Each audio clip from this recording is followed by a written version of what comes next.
Assalamualaikum warahmatullahi wabarakatuh. Perkenalkan, nama saya Fatimah Zahra dengan NIM 2281020042.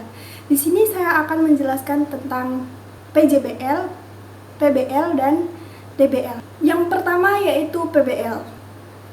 Apa sih PBL itu? PBL yaitu Problem Based Learning atau pembelajaran berbasis masalah. Pertama kita akan membahas tentang latar belakangnya terlebih dahulu. Latar belakangnya yaitu pada awal abad ke-30, metode ini dikembangkan oleh Universitas McMaster di Kanada sebagai pendekatan alternatif dalam pendidikan kedokteran. Tujuannya untuk melatih mahasiswa kedokteran agar dapat menghadapi masalah medis yang kompleks dan mengembangkan keterampilan pemecahan masalah yang diperlakukan dalam praktek medis. Tapi seiring berjalannya waktu, model ini berkembang menjadi model pembelajaran dalam berbagai bidang, seperti bidang bahasa Arab contohnya. Lalu yang kedua yaitu landasan teori Problem Based Learning atau PBL melibatkan beberapa konsep utama dalam pendidikan, yaitu yang pertama, konstruktivisme. PBL berdasarkan pada teori konstruktivisme yang berpendapat bahwasanya siswa secara aktif membangun pengetahuan mereka sendiri melalui interaksi dengan lingkungan dan pengalaman belajar yang nyata. Dalam PBL, siswa aktif terlibat dalam memecahkan masalah yang membangun pemahaman mereka sendiri melalui refleksi dan kolaborasi. Yang kedua, yaitu konteks nyata. PBL menekankan pada pembelajaran yang relevan dengan kehidupan nyata, masalah atau tantangan yang diberikan kepada mahasiswa dalam PBL didasarkan pada situasi atau konteks nyata, sehingga siswa dapat melihat relevansi dan aplikasi praktis dari apa yang mereka pelajari. Yang ketiga yaitu kolaborasi. PBL mendorong kolaborasi dan kerja tim antar siswa. Dalam PBL, siswa bekerja sama dan berkelompok atau tim untuk memecahkan masalah. Melalui kolaborasi ini, siswa belajar dari satu sama lain, berbagi ide, dan mengembangkan keterampilan kerja sama tim. Dan yang keempat yaitu pemecahan masalah. PBL berfokus pada pengembangan keterampilan pemecahan masalah siswa. Dalam PBL, siswa menghadapi masalah yang kompleks dan nyata yang memerlukan pemikiran kritis, analisis informasi, dan merancang solusi yang efektif. Lalu yang kelima yaitu pembelajaran berpusat pada siswa. PBL menempatkan siswa sebagai pusat dari proses pembelajaran. Dalam PBL, siswa memiliki peran aktif dan memecahkan masalah, mencari informasi, dan mengembangkan pemahaman mereka sendiri. Guru berperan sebagai fasilitator dan berpadu dalam proses pembelajaran. Yang keenam, yaitu pengembangan keterampilan metakognitif. PBL mendorong pengembangan keterampilan metakognitif siswa. Siswa belajar untuk memahami bagaimana mereka belajar, mengatur waktu, mengatur diri, dan memantau kemajuan mereka sendiri. Mereka juga belajar untuk merefleksikan proses pembelajaran mereka dan membuat perbaikan di masa depan. Lalu PBL juga memiliki tujuan. Tujuannya yaitu pengembangan kemampuan berpikir kritis dan kemampuan pemecahan masalah, sekaligus mengembangkan kemampuan peserta didik untuk secara aktif membangun pengetahuan sendiri. Pembelajaran berbasis masalah juga dimaksudkan untuk mengembangkan kemandirian dalam belajar dan keterampilan sosial peserta didik. Model pembelajaran berbasis masalah juga memiliki beberapa karakteristik utama, yaitu yang pertama, keterlibatan aktif. Maksudnya, siswa terlibat secara aktif dalam proses pembelajaran. Mereka diberi tantangan atau masalah yang harus mereka pecahkan dan mereka berperan sebagai pemecah masalah aktif dalam pencari solusi. Yang kedua, yaitu konteks nyata. Pembelajaran berbasis masalah berfokus pada konteks nyata dan relevan dengan kehidupan siswa. Masalah atau tantangan yang diberikan pada siswa berhubungan dengan kehidupan sehari-hari, sehingga siswa dapat melihat relevansi dari aplikasi praktis dari apa yang mereka pelajari. Yang ketiga yaitu kolaborasi. Model ini mendorong siswa untuk bekerja sama dalam kelompok atau tim. Mereka berbagi ide, berdiskusi, dan bekerja sama untuk mencari solusi terbaik. Kolaborasi ini membangun keterampilan siswa dan kerja tim siswa. Yang keempat yaitu pemecahan masalah. Pembelajaran berbasis masalah menekankan pada kemampuan siswa dalam memecahkan masalah. Mereka diajak untuk berpikir kritis, menganalisis informasi, mengidentifikasi masalah, dan merancang solusi yang kreatif. Yang kelima yaitu pembelajaran berpusat pada siswa. Maksudnya apa sih? Siswa memiliki peran aktif dalam pembelajaran. Mereka menjadi agen pembelajaran untuk mereka sendiri, mengambil tanggung jawab atas proses belajar mereka, dan mengembangkan pemahaman mereka sendiri melalui eksplorasi dan penemuan. Yang keenam, yaitu refleksi. Siswa direfleksikan untuk mempertimbangkan proses pembelajaran mereka sendiri, mengidentifikasi kekuatan dan kelemahan, serta membuat perbaikan di masa depan. Refleksi membantu siswa memahami bagaimana mereka belajar dan mengembangkan keterampilan metakognitif. Dengan karakteristik ini, model pembelajaran berbasis masalah memberikan pengalaman belajar yang menantang, autentik, dan kolaboratif bagi siswa. Hal ini kemungkinan mereka untuk mengembangkan keterampilan kritis, kreatif, dan kolaboratif yang diperlukan untuk menghadapi tantangan dunia nyata. Dalam pendekatan PBL, peran guru sangatlah penting dalam membimbing dan mendukung siswa dalam proses pembelajaran. Berikut ini adalah beberapa peran utama guru dalam PBL. Yang pertama, yaitu pendamping dan fasilitator. Guru berperan sebagai pendamping dan fasilitator dalam proses pembelajaran. Mereka membantu siswa dalam merencanakan, melaksanakan, dan mengevaluasi proyek mereka. Guru juga memfasilitasi diskusi, kolaborasi, dan refleksi siswa. Dan yang kedua yaitu pembimbing proyek. Guru membantu siswa dalam merancang proyek yang menantang dan relevan. Mereka membantu siswa dalam merumuskan pertanyaan penelitian, mengidentifikasi sumber daya yang diperlukan, dan mengembangkan rencana kerja yang efektif. Yang ketiga yaitu penyediaan sumber belajar. Guru menyediakan sumber belajar yang relevan dan bermanfaat bagi siswa. Mereka membantu siswa dalam mencari informasi, mengakses sumber daya, dan mengembangkan pemahaman yang mendalam tentang topik yang sedang dipelajari. Lalu yang keempat yaitu mendukung dan motivator. Guru memberikan dukungan dan motivasi kepada siswa selama proses pembelajaran. Mereka memberikan umpan balik yang konstruktif, motivasi siswa untuk tetap bersemangat, dan membantu siswa mengatasi hambatan yang mungkin muncul. Yang kelima yaitu penilai. Guru menilai kemajuan dan hasil kerja siswa. Mereka menggunakan kriteria penilaian yang jelas dan memberikan umpan balik yang berguna bagi siswa. Guru juga membantu siswa dalam merefleksikan hasil kerja mereka dan membuat perbaikan di masa depan. Yang keenam yaitu model peran. Guru menjadi contoh yang baik bagi siswa. Mereka menunjukkan keterampilan sikap dan nilai-nilai yang diharapkan dalam PBL seperti kerjasama, kreativitas, keberanian, dan mengambil risiko dan tanggung jawab. Yang ketujuh yaitu pembelajaran bersama. Guru juga terus belajar dan mengembangkan diri bersama siswa. Mereka menyelidiki topik baru, mencari sumber daya baru, dan meningkatkan keterampilan dalam pengetahuan mereka sendiri. Dengan peran ini, guru berperan sebagai pembimbing, fasilitator, motivator, penilai, dan model peran dalam PBL. Mereka mendukung siswa dalam mengembangkan keterampilan pemahaman. Dalam pendekatan problem-based learning atau PBL, siswa memiliki peran yang aktif dan sentral dalam proses pembelajaran. Berikut ini adalah beberapa peran utama siswa dalam problem-based learning. Yang pertama yaitu pemecah masalah. Siswa menjadi pemecah masalah aktif dalam PBL. Mereka mengidentifikasi masalah yang diberikan, menganalisis informasi yang relevan, dan merumuskan strategi untuk memecahkan masalah tersebut. Yang kedua yaitu kolaborator. Siswa bekerja sama dalam kelompok atau tim untuk memecahkan masalah. Mereka berbagi ide, berdiskusi, dan bekerja sama dalam mencapai tujuan bersama. Kolaborasi ini membangun keterampilan sosial dan kerja tim siswa. Yang ketiga yaitu pembelajaran aktif.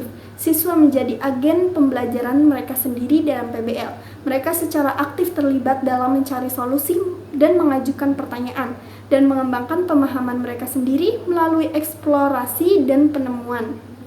Yang keempat yaitu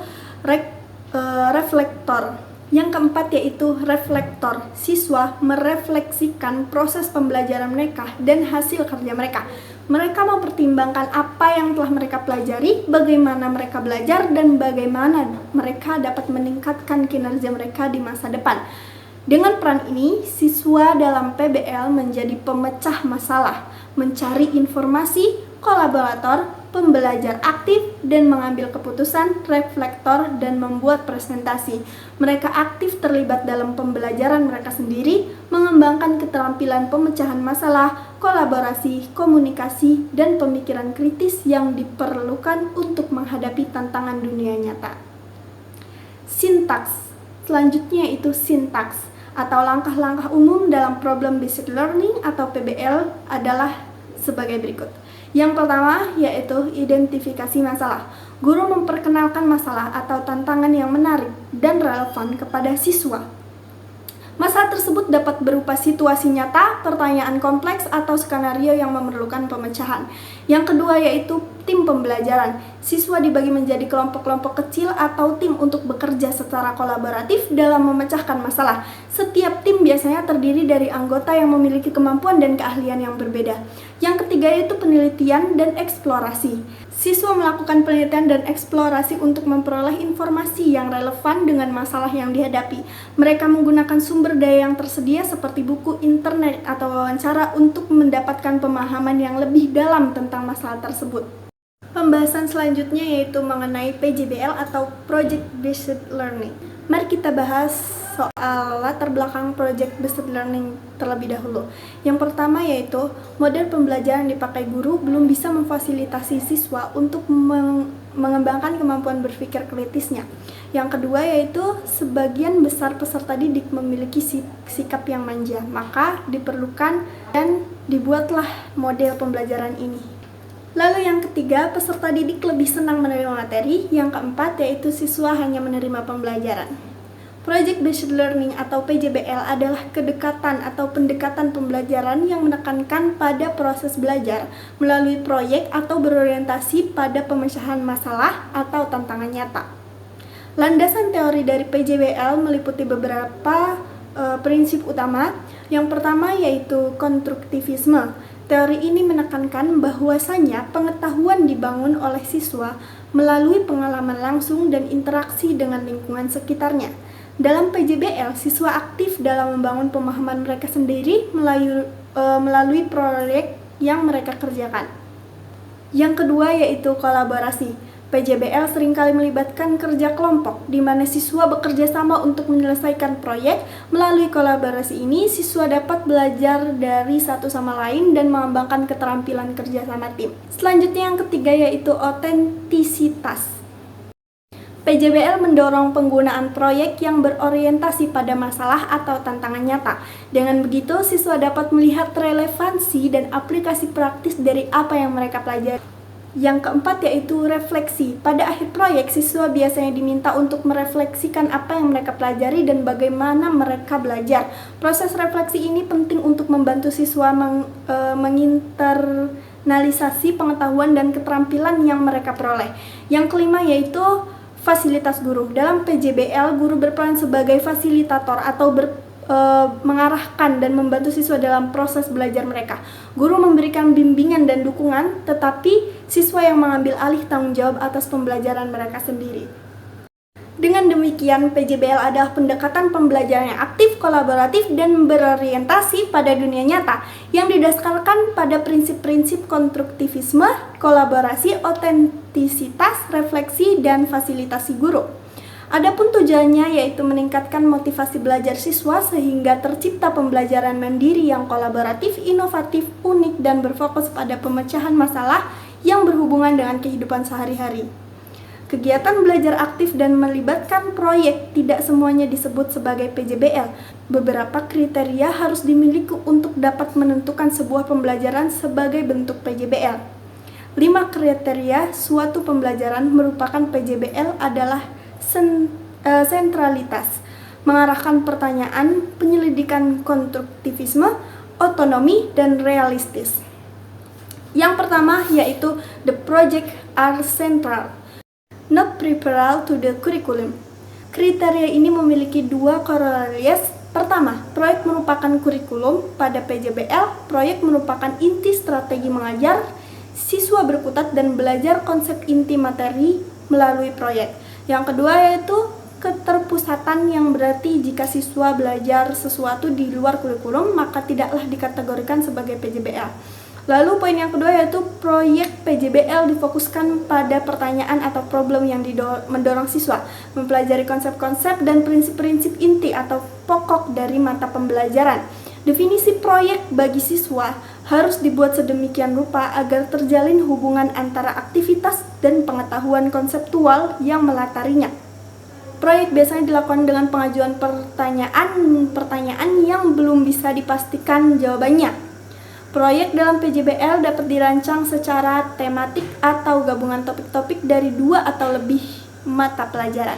Lalu poin ketiga yaitu proyek melibatkan siswa pada penyelidikan konstruktivisme. Sebuah penyelidikan dapat berupa perancangan proses, pengambilan keputusan, penemuan masalah, pemecahan masalah, penemuan atau proses pengembangan model. Aktivitas inti dari proyek harus melibatkan transformasi dan konstruksi dari pengetahuan atau pengetahuan keterampilan baru pada pihak siswa. Jika aktivitas inti dari proyek tidak merepresentasikan atau tingkat kesulitan bagi siswa atau dapat dilakukan dengan penerapan informasi atau keterampilan yang siap dipelajari, proyek yang dimaksud adalah tak lebih dari sebuah latihan dan bukan proyek PJBL yang dimaksud. Poin yang keempat yaitu project are student driven to some significant degree. Inti proyek bukanlah berpusat pada guru, berupa teks atau aturan sudah dalam bentuk paket tugas. Misalnya, tugas laboratorium dan bloket pembelajaran bukanlah contoh PJBL maksudnya. PJBL lebih mengutamakan kemandirian, pemilihan, waktu kerja yang tidak bersifat kaku dan bertanggung jawab kepada siswa daripada proyek tradisional dan pembelajaran tradisional. Poin kelima yaitu proyek adalah realistis, tidak school-like. Karakteristik proyek memberikan keontentikan pada siswa. Karakteristik ini boleh jadi meliputi topik, tugas, peranan yang dimainkan siswa, konteks di mana kerja proyek dilakukan, produk yang dihasilkan, atau kriteria yang di mana produk-produk atau untuk kerja. Dinilai PJBL melibatkan tantangan-tantangan kehidupan nyata, berfokus pada pernyataan atau masalah, autentik, bukan simulatif, dan pemecahannya berpotensi untuk diterapkan di lapangan yang sesungguhnya. Dalam pendekatan Project Based Learning atau PJBL, peran guru berubah menjadi dari penyampaian informasi menjadi fasilitator pembelajaran. Berikut ini beberapa peran guru terhadap PJBL. Yang pertama, poin pertama yaitu pembimbing. Tentu saja guru membantu siswa dalam merencanakan, mengorganisir, dan melaksanakan proyek mereka. Mereka memberikan bimbingan dan dukungan, tetapi memberikan siswa mengambil alih tanggung jawab atas pembelajaran mereka. Yang poin kedua yaitu fasilitator. Guru memfasilitasi diskusi dan kolaborasi antar siswa. Mereka membantu siswa bekerja serta efektif sebagai tim dan mengatasi konflik yang mungkin muncul. Yang ketiga yaitu penilai. Guru menilai kemajuan dan hasil kerja siswa. Mereka memberikan umpan balik dan konstruksi dalam membantu siswa merefleksikan apa yang telah mereka pelajari. Yang keempat yaitu pemodel. Guru menunjukkan keterampilan dan sikap yang diperlukan atau yang diperlakukan untuk PJBL seperti kerja keras, ketekunan, dan keinginan untuk belajar. Yang kelima yaitu pembelajar. Guru juga belajar bersama siswa. Mereka terbuka untuk belajar dari pengalaman dan ide-ide siswa. Mereka mengembangkan pengetahuan dan keterampilan mereka sendiri. Dengan demikian, peran guru dalam PJBL sangatlah penting untuk membantu siswa, pengembangan keterampilan dan pengetahuan yang mereka butuhkan untuk sukses dalam proyek mereka. Selanjutnya yaitu ada peran siswa. Dalam pendekatan Project Based Learning atau PJBL, siswa memiliki peran yang aktif dan berpusat pada pembelajaran mereka sendiri. Berikut ini beberapa peran utama siswa dalam PJBL. Kalian bisa lihat di atas saya. Poin yang pertama yaitu peneliti. Yaitu siswa melakukan penelitian untuk mendapatkan informasi dari pengetahuan yang diperlukan untuk proyek mereka. Mereka belajar bagaimana mencari, mengevaluasi, dan menggunakan sumber informasi yang relevan. Yang kedua yaitu membuat keputusan. Siswa membuat keputusan tentang bagaimana merencanakan dan melaksanakan proyek mereka. Mereka belajar bagaimana membuat pilihan yang tepat dan bertanggung jawab atas keputusan mereka sendiri. Yang ketiga yaitu kolaborator. Siswa bekerja sama dengan tim untuk menyelesaikan proyek. Mereka belajar bagaimana berkomunikasi, berbagi ide, dan bekerja sama untuk mencapai tujuan bersama. Yang keempat yaitu pemecah masalah. Siswa menghadapi dan menyelesaikan masalah yang muncul selama proyek. Mereka belajar bagaimana berpikir kritis, kreatif, dan strategis untuk mencari solusi. Dan yang kelima yaitu reflektor. Siswa merefleksikan apa yang mereka pelajari dan bagaimana mereka belajar. Mereka belajar bagaimana mengevaluasi kinerja mereka sendiri dan membuat rencana untuk peningkatan. Yang keenam yaitu pembuatan presentasi. Siswa menyajikan hasil proyek mereka kepada orang lain. Mereka belajar bagaimana menyampaikan ide dan informasi secara efektif dan persuasif. Dengan demikian, siswa dalam PJBL menjadi peneliti, pembuat keputusan, kolaborator, pemecahan masalah, reflektor, dan pembuat presentasi. Mereka aktif terlibat dalam pembelajaran mereka sendiri dan mengembangkan keterampilan dan pengetahuan yang penting untuk keberhasilan selanjutnya. Lalu selanjutnya yaitu tentang kedudukan materi. Dalam pendekatan Project Based Learning atau PJBL, materi pembelajaran memiliki kedudukan yang penting dan terkait dengan proyek yang sedang dikerjakan oleh siswa. Berikut ini adalah kedudukan materi dalam PJBL. Yang pertama yaitu konteks nyata, yaitu materi pembelajaran dalam PJBL disajikan dalam konteks nyata yang terkait dengan proyek yang sedang dikerjakan. Ini membantu siswa melihat relevansi dan aplikasi praktis dari apa yang mereka pelajari. Yang kedua yaitu integrasi antar materi, yaitu PJBL kemungkinan atau memungkinkan integrasi antar materi di mana siswa dapat menggabungkan pengetahuan dan keterampilan dari berbagai subjek untuk menyelesaikan proyek. Misalnya, dalam proyek membuat film, siswa dapat mengintegrasikan pengetahuan tentang seni visual, bahasa Inggris, dan teknologi. Dan yang ketiga yaitu penemuan dan eksplorasi. Materi pembelajaran di dalam PJBL tidak hanya menyampaikan secara langsung oleh guru, tetapi siswa juga melakukan penemuan dan eksplorasi sendiri. Mereka mencari informasi, melakukan penelitian, dan belajar dari pengalaman langsung dalam menyelesaikan proyek. Yang keempat yaitu pemecahan masalah. Materi pemecahan dalam PJBL bertujuan untuk membantu siswa dan memecahkan masalah yang muncul selama proyek. Siswa belajar bagaimana menerapkan pengetahuan dan keterampilan yang mereka pelajari untuk mengatasi tantangan yang mereka hadapi. Lalu poin yang kelima yaitu pengembangan keterampilan, yaitu materi pembelajaran dalam PJBL juga berfokus dalam pengembangan keterampilan pada abad ke-21 seperti keterampilan berpikir kritis, kreatif, komunikatif, dan kerjasama. Siswa belajar bagaimana mengaplikasikan keterampilan ini dalam konteks proyek yang mereka kerjakan. Lalu selanjutnya yaitu mengenai sintaks. Yang pertama yaitu menyiapkan pertanyaan untuk penugasan proyek. Tahap ini sebagai langkah awal agar peserta didik mengamati lebih besar dan dalam terhadap pertanyaan yang muncul dari fenomena yang ada. Yang kedua yaitu mendesain perencanaan proyek. Sebagai langkah nyata menjawab pertanyaan yang ada, disusunlah suatu perencanaan proyek bisa melalui percobaan. Yang ketiga yaitu menyusun jadwal sebagai langkah nyata dari sebuah proyek. Penjadwalan sangat penting agar proyek yang dikerjakan sesuai dengan yang waktu disediakan dan sesuai dengan target. Yang keempat yaitu memonitor kegiatan dan perkembangan proyek. Peserta didik mengevaluasi proyek yang sedang dikerjakan. Selanjutnya yaitu tentang DBL atau diferensial berbasis digital. Langsung saja mengenai tujuannya, yaitu sebagai pedoman bagi guru dalam melaksanakan pembelajaran diferensiasi berbasis digital. Adapun sintaksnya yaitu yang pertama perencanaan. Pada awal pertemuan, guru melakukan asesmen diagnostik kesulitan belajar dan gaya belajar siswa. Yang kedua yaitu pelaksanaan dan monitoring. Yang ketiga yaitu evaluasi.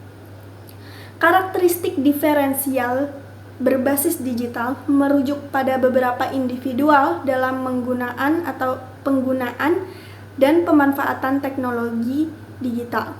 Berikut adalah beberapa karakteristik diferensial yang relevan dalam konteks ini. Yang pertama yaitu kemampuan teknologi. Individu memiliki tingkat kemampuan teknologi yang berbeda-beda. Beberapa mungkin memiliki pemahaman dan keterampilan yang mendalam dalam menggunakan teknologi digital. Sementara yang lain mungkin memiliki tingkat pemahaman dan keterampilan yang lebih terbatas. Yang kedua yaitu literasi digital. Literasi digital merujuk pada kemampuan individu untuk menggunakan, memahami, dan menganalisis informasi yang ditemukan melalui teknologi digital. Tingkat literasi digital dapat bervariasi di antara individu dengan beberapa memiliki tingkat literasi yang tinggi dan mampu secara efektif menavigasi dan memanfaatkan sumber daya digital. Sementara yang lain mungkin memiliki tingkat literasi yang lebih rendah. Yang ketiga yaitu aksesibilitas dan ketersediaan teknologi. Perbedaan dalam aksesibilitas dan ketersediaan teknologi digital juga dapat memahami atau menjadi karakteristik diferensial.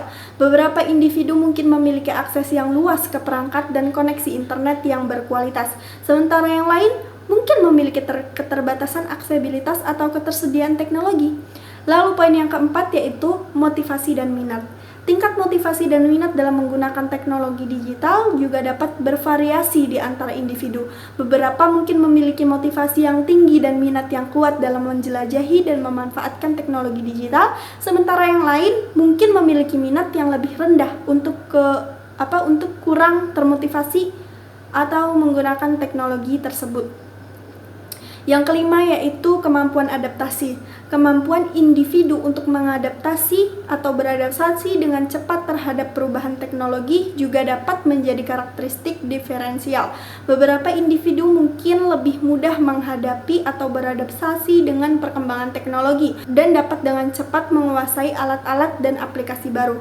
Sementara yang lain kemungkinan membutuhkan waktu dan upaya lebih untuk beradaptasi. Poin keenam yaitu kemampuan pemecahan masalah. Kemampuan individu dalam menggunakan teknologi digital untuk memecahkan masalah juga dapat bervariasi. Beberapa individu mungkin memiliki kemampuan pemecahan masalah yang kuat dan dapat dengan cepat menemukan solusi melalui teknologi digital. Sementara yang lain mungkin membutuhkan bimbingan dan dukungan lebih dalam menghadapi tantangan teknologi. Penting untuk diingat bahwasanya karakteristik diferensial berbasis digital dapat berubah seiring waktu dan pengalaman. Siswa dengan karakteristik yang berbeda mungkin membutuhkan pendekatan dan pendukungan yang berbeda dalam pembelajaran berbasis digital untuk memastikan bahwasanya mereka dapat mengoptimalkan pendapatan atau pengalaman mereka belajar sendiri. Dalam konteks diferensial berbasis digital, peran guru sangatlah penting dalam memberikan dukungan dan membimbing siswa dalam memanfaatkan teknologi digital. Berikut ada beberapa peran guru dalam diferensi berbasis digital. Yang pertama yaitu fasilitator pembelajaran. Yaitu guru berperan sebagai fasilitator pembelajaran dengan menggunakan teknologi digital. Mereka membantu siswa dalam memahami dan menggunakan alat-alat digital yang relevan dengan kebutuhan dan gaya belajar individu. Yang kedua yaitu pendamping dan pembimbing. Guru mendampingi dan membimbing siswa dalam menggunakan teknologi digital secara efektif. Mereka memberikan arahan, tips, dan strategi kepada siswa untuk mengoptimalkan penggunaan teknologi dalam pembelajaran. Lalu yang ketiga yaitu model peran. Di sini guru menjadi contoh yang baik dalam penggunaan teknologi digital. Mereka menunjukkan keterampilan, sikap, dan etika yang sesuai dalam penggunaan teknologi, serta memberikan inspirasi bagi siswa untuk mengembangkan literasi digital yang baik dan benar. Melalui peran ini, guru berperan penting dalam memastikan bahwa siswa dapat memanfaatkan teknologi digital dengan efektif dan sesuai dengan kebutuhan diferensial mereka. Guru membantu siswa dalam mengatasi hambatan dan tantangan yang mungkin muncul, serta membantu mereka mengembangkan keterampilan digital yang diperlukan untuk sukses di era digital ini. Dalam diferensial berbasis digital, siswa memiliki peran yang aktif dalam memanfaatkan teknologi digital untuk pembelajaran. Lalu selanjutnya kita akan membahas tentang peran siswa dalam diferensial berbasis digital. Poin pertama bisa kita lihat yaitu pemimpin pembelajaran.